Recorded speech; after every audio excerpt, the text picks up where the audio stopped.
Ini merupakan video pasukan Inggris dan pasukan Kenil Nika Belanda menggempur pejuang Indonesia di Jakarta pada awal Indonesia merdeka.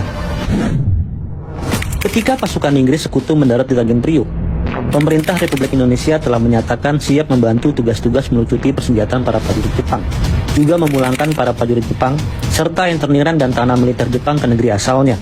Tampak petugas Angkatan Laut Inggris, Wakil Asisten Propos Marsekal, berkunjung ke kamp tahanan perang nomor 1 di Jakarta.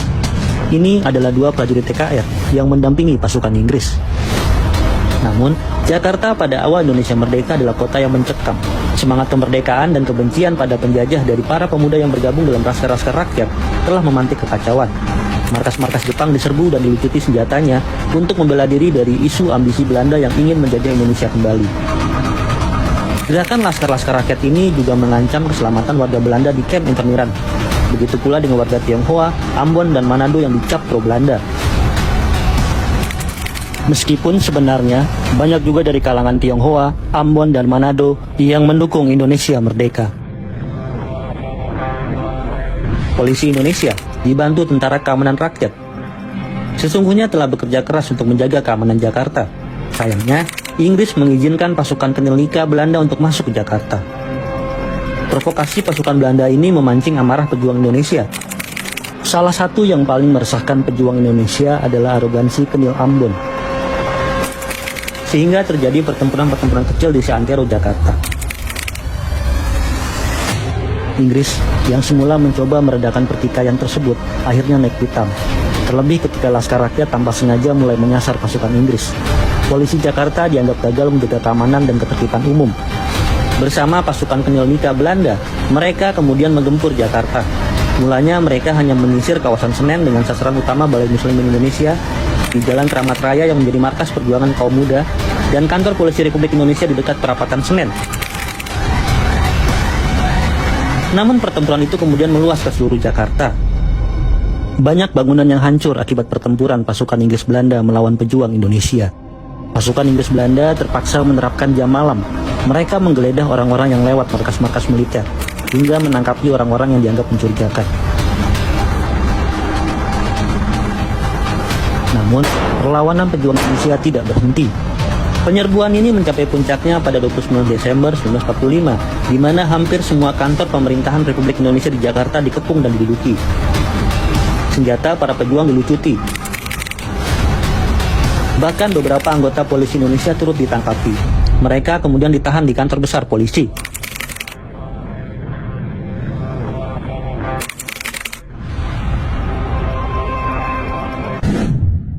Ketika pasukan sekutu mendarat di Tanjung Priok dengan membawa pasukan Nika yang kebanyakan terdiri atas Kenil Ambon, pejuang Indonesia sudah waspada. Pasalnya, muncul desas-desus bahwa Belanda masih menganggap Indonesia belum merdeka. Belanda mengklaim Indonesia masih Hindia Belanda, wilayah jajahannya yang selama 3,5 tahun dirampas oleh Jepang. Ketegangan ini menjadi-jadi sehubungan dengan provokasi pasukan Nika untuk memancing para pejuang Indonesia.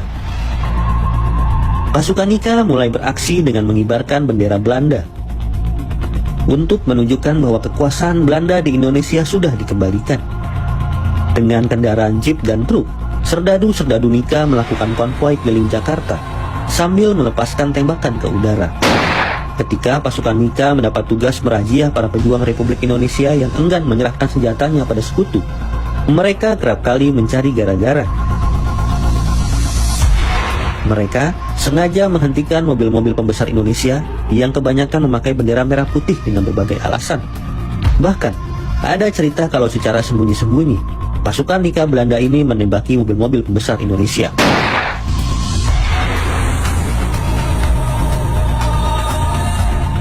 Tindakan pasukan Nika sukses memancing emosi para pejuang RI. Mereka yang tergabung dalam Tentara Keamanan Rakyat dan polisi masih bisa bersabar. Namun tidak demikian dengan para pemuda dan laskar rakyat. Mereka kerap bentrok dengan pasukan Nika, dan akhirnya dengan pasukan Inggris yang dicap mendukung Belanda. Apalagi setelah meletus pertempuran di Surabaya. Hampir tiap hari, sepanjang Matraman, kami menembaki mobil-mobil tentara Belanda dan Inggris dari balik gedung-gedung di Gang Sentiong. Mereka dengan gembira memukuli atau membunuh setiap orang Indonesia yang menunjukkan atribut republik di tempat-tempat umum. Sebenarnya pada 19 Oktober 1945 telah diadakan persetujuan antara polisi Jakarta yang diwakili oleh Kepala Polisi Jakarta M. Siddiq Adi Saputra dengan pimpinan polisi militer sekutu yang diwakili Mayul Harding. Inti persetujuan itu adalah kesepakatan tentang kewenangan polisi Jakarta di dalam tugasnya mengamankan kota Jakarta. Namun, ternyata kesepakatan ini tidak ditepati. Terbukti, banyak insiden dilakukan oleh Nika yang menuai reaksi keras dari pejuang Indonesia. Akhirnya, pada 17-19 November 1945, pasukan Inggris dan pasukan Nika Belanda mengerahkan tank-tank dan mobil berlapis baja menangkapi para pejuang yang berpusat di Balai Muslimin dan kantor polisi di Perapatan. Pertempuran itu kemudian meluas ke seluruh Jakarta, terutama Petamburan, Jalan Hotel Des Indies, Senen, Jatinegara, Tanah Abang, Raden Saleh, Cikini, Kebon Sirih, Petojo, dan lainnya. Penyerbuan ini mencapai puncaknya pada 29 Desember 1945, di mana hampir semua kantor pemerintahan Republik Indonesia di Jakarta dikepung dan diduduki. Senjata para pejuang kemudian dilucuti, bahkan beberapa anggota polisi Indonesia turut ditangkapi, termasuk Kepala Kepolisian Negara R.S. Sukarno bersama ajudannya Ibda Subianto. Polisi Republik Indonesia wilayah Jakarta kemudian dibubarkan secara paksa. Dengan bantuan tentara sekutu Inggris, dalam waktu singkat, Belanda berhasil memperkuat kedudukannya di Jakarta. Daerah-daerah yang telah dikuasai Inggris secara berangsur-angsur dialihkan ke tangan Belanda, sehingga polisi tentara Belanda di Jakarta semakin kuat saja. Sebaliknya, pemerintah RI semakin terjepit. Tidak henti di sana, teror demi teror juga dilakukan pasukan Nika dan antek-anteknya. Terjadi upaya penculikan dan pembunuhan beberapa tokoh nasional. Perdana Menteri Sultan Syahrir sempat dikejar sekelompok bersenjata dan nyaris dibunuh.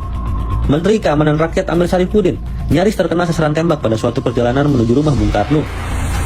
Kali lain, Muhammad Rum tertembak di bagian paha kirinya. Dan jangan juga lupakan Otto Iskandar Dinata yang difitnah sebagai mata-mata Nika.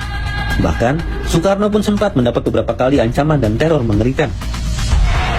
Menyikapi situasi ini, Sultan Hamengkubuwono IX menyarankan agar ibu kota RI dipindahkan sementara ke Yogyakarta. Saran Sultan Hamengkubuwono IX bukan komedi omong. Pengaruh Sultan memang sangat kuat di Yogyakarta. Bahkan, Belanda pun sungkan. Hijrahnya para tokoh Republik ini dilaksanakan secara diam-diam menggunakan kereta. Rombongan Soekarno tiba di Yogyakarta pada 4 Januari 1946. Wakil Menteri Penerangan, Mr. Ali Sastro Amijoyo, kemudian menyampaikan siaran resmi pemindahan ibu kota RI ke Yogyakarta melalui siaran RRI. Sejak saat itu, Yogyakarta resmi menjadi ibu kota Republik Indonesia. Dari Yogyakarta, pemerintah Indonesia meneruskan perjuangan melawan penjajah Belanda. Pusat pemerintahan Indonesia saat itu berkantor di Gedung Agung. Perjuangan terus berlangsung hingga pemindahan kekuasaan dari Belanda kepada Republik Indonesia Serikat pada 27 Desember 1949. Makanya, jangan pernah lupakan Yogyakarta, kota perjuangan.